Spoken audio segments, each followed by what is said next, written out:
the heart of Yerevan, this is CivilNet's Daily News Digest. I'm Maria Titizian, and here are the top stories for Tuesday, February 18. UK parliamentarian in Yerevan discusses the Karabakh conflict and prospects for peace in the region. Also, the ruling coalition considers the creation of a special commission to investigate the Russia-Armenia natural gas agreements. Plus, employees of Yerevan Metro who were fired for protesting are set to sue their employer. And later, in our series Hidden Yerevan, we visit the EOS Psychology Development Center. The OSCE mission will conduct a planned monitoring on the line of contact between the armed forces of Nagorno-Karabakh and Azerbaijan today. The monitoring will take place on the Mardager-Derder section of the line of contact under the supervision of Karabakh forces.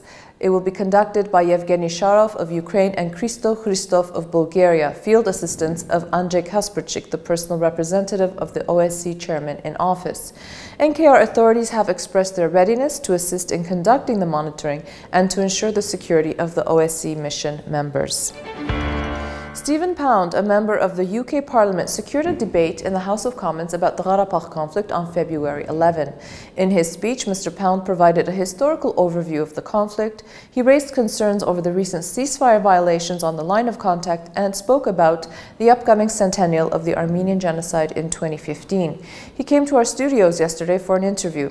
Take a look. We owe it to those people who died, to their families, to their friends, some people are still displaced. We owe it to them to keep on to make sure that there can be a negotiated peace settlement.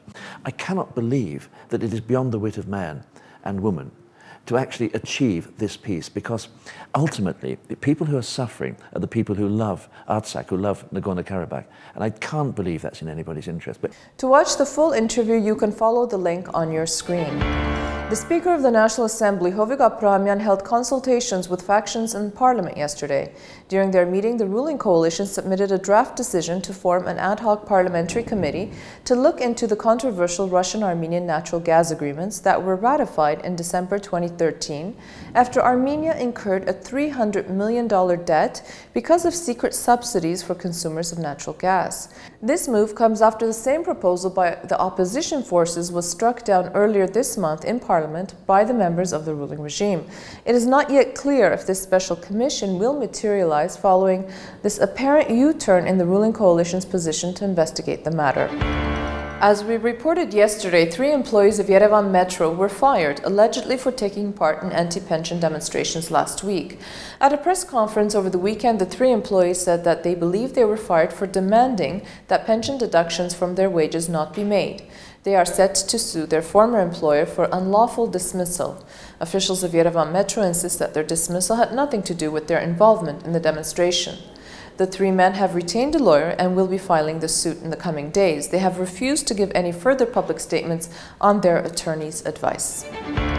Nikolai Grigoryan, Deputy Director for the Rescue Service Agency of the Ministry of Emergency Situations, announced during a press conference that in 2014 there will be major developments regarding crisis management centers around the country. Grigoryan stated that this year 9/11 services will be created and improved in provinces around Armenia, especially after the reopening of the Stepanavar and Gapan airports. Small-scale fleets will also be created to assist in search and rescue missions and also to combat forest fires.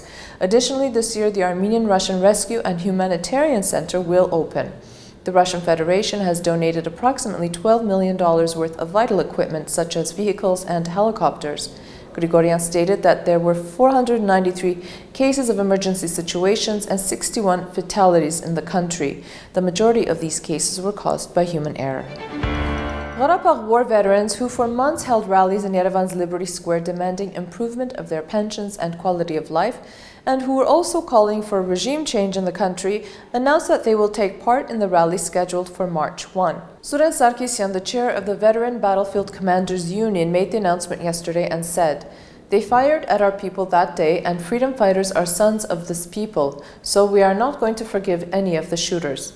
The rally falls on the 6th anniversary of post-election violence that killed 10 people.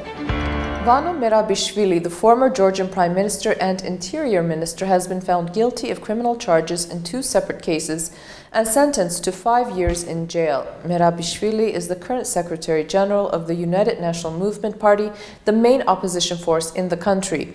The charges against the former Prime Minister include illegal activities in the implementation of state programs, the dispersal of the mass protests in Tbilisi on May 26, 2011, and the murder of bank employee Sandro Girgviliani in 2006.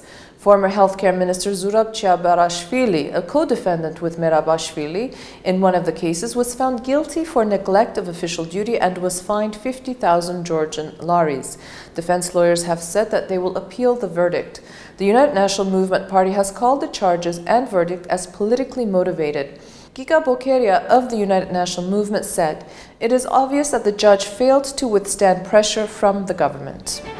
On this week's episode of Hidden People, we went to the EOS Psychology Development Center. It was established last year by 2 young psychologists whose mission was to improve services and raise awareness about psychological needs in the country. The center works with preschool children who present with psychological problems. Here's a short clip. Անցած տարի մոտ 1 տարի առաջ արեցինք այդ գործը եւ հիմա արդեն ունենք մեր փոքրիկ կենտրոնը, որը տարբեր բաներ է իրականացնում, տարբեր ծրագրեր երեխաների հետ հիմնականում, տարբեր տարիքի երեխաների համար ունենք խմբեր եւ շատ կարեւորում ենք ծնողների հետ նաեւ աշխատանք, այսինքն երեխա ծնող, հարաբերությունների կարգավորմանն է նաեւ ուղղված. To watch the full episode, you can click the link on your screen. A new film called Tevanik is being produced by a joint Lithuanian-Armenian team. The film, which is based on the Nagorno-Karabakh war, is directed by Yvan Metro and written by Arlond Aghababov. Lithuanian Johannes Jurgenazin composed the soundtrack. The film will make its debut at the Cannes Film Festival this year. However, already there has been discontent among many Azerbaijanis. The Azerbaijani foreign minister has already sent a complaint to Lithuania, questioning the country's involvement in producing this film. The exchange rate is up on your screen as we take a look at your forecast. It's going to be a partly cloudy day in Yerevan with a high of 6 degrees Celsius and a low of -3. Armenia's second largest city, Gyumri, will have a high of 1 and a low of -9. Stepanakert will have a high of 13 with a low of 3. And our travel forecast takes us to the Stone City, Tashkent, Uzbekistan, where the high will be 9 and the low 1. Armenians have had a long history in Central Asia. Throughout much of the Middle Ages, Armenian merchants and warriors traveled and established small communities in the region. On the shores of Lake Issyk-Kul, Kyrgyzstan, Armenians built a monastery named after St. Matthew in the 14th century. Lake Issyk-Kul is located along the ancient Silk Road and was an important site for trade with China. Armenians were also found in ancient cities like Samarkand, now in Uzbekistan. However, throughout the years, the Armenian community was destroyed due to frequent raiding and wars. In the 1800s, an Armenian revival took place in Central Asia. With the expansion of the Russian Empire, Armenians began to repopulate ancient settlements. According to sources, around 5,000 Armenians lived in Uzbekistan by 1897.